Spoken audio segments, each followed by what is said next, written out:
હા Instagram family, હું છું શેફ રોનક અને હું તમને બતાવીશ કે કઈ રીતે હું મારી બેકરીમાં date and walnut tea time cake બનાવું છું.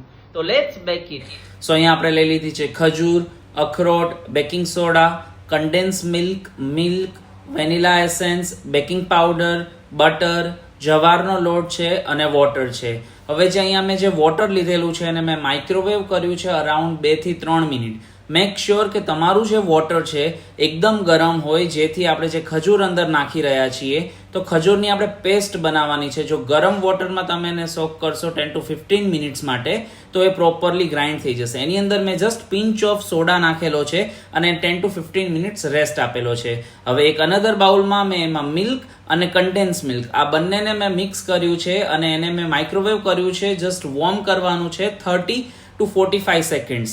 મીનવાઇલ આપણે જે ડ્રાય ઇન્ગ્રીડિયન્ટ છે જવારનો લોટ, બેકિંગ પાવડર અને બેકિંગ સોડા આ ત્રણેય મિક્સચરને આપણે એક બાઉલમાં મિક્સ કરીને સાઈડમાં મૂકી દેવાનું છે. હવે જે આપણે વોર્મ કર્યું હતું મિલ્ક અને કન્ડેન્સ મિલ્ક એને જસ્ટ એક મિક્સ આપી દેવાનું છે અને એની અંદર આપણે નાખી દેવાનું છે સોફ્ટ બટર. મેક શ્યોર કે તમારું જે બટર હોય એ રૂમ ટેમ્પરેચર ઉપર હોય, જેથી કરીને જે આપણે વોર્મ મિલ્ક કર્યું છે એની અંદર તમારું બટર એ મેલ્ટ થઈ જાય. હવે આપણે જે 10 to 15 મિનિટ્સ થઈ ગઈ હતી એટલે જે ડેટ આપણે જે પલાળેલી હતી એને આપણે ગ્રાઇન્ડ કરી દઈશું મિક્સચરમાં. ઓકે, મેં જસ્ટ એક બાઉલમાં મિક્સ કર્યું છે. ગ્રાઇન્ડ કરીને મેક શ્યોર એકદમ ફાઇન પેસ્ટ બનાવી દેજો. થોડા લમ્સ રહે તો દેટ ઇઝ ટોટલી ફાઇન અને આપણે એને કાઢીને સાઈડમાં મૂકી દઈશું. હવે જે આપણું બટર, કન્ડેન્સ મિલ્ક અને મિલ્ક વાળું જે બાઉલ છે એની અંદર આપણે નાખીશું વેનીલા એસેન્સ એડ કર્યું છે અને જસ્ટ એને મેં મિક્સ કરી દીધેલું છે વેટ ઇન્ગ્રીડિયન્ટ જોડે. હવે આપણે એની અંદર એડ કરીશું ડ્રાય ઇન્ગ્રીડિયન્ટ જેમ કે જવારનો લોટ, બેકિંગ પાવડર અને બેકિંગ સોડા.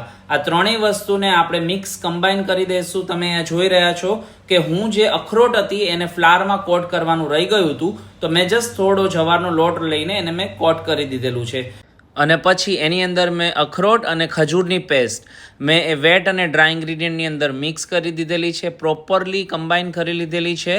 અને પછી જે આપણા બેકિંગ મોલ્ડ્સ હોય છે જે ડાયરેક્ટલી આપણે અવનમાં નાખીને બેક કરી શકીએ એની અંદર મેં આપણે જે બેટર હતું એ મેં પોર કરી દીધેલું છે. મેક શ્યોર કે તમે જ્યારે પણ એની અંદર બેટર પોર કરો સો પોરિંગ થઈ ગયા પછી ટેપિંગ બહુ ઇમ્પોર્ટન્ટ છે, કેમ કે બેટર થોડું થીક છે એટલે આપણે વચ્ચે એર બબલ્સ ના રહે, પ્રોપરલી લેવલ થઈ જાય એના માટે તમે અત્યારે જોઈ રહ્યા છો આ રીતે લેવલિંગ કરી દેવાનું.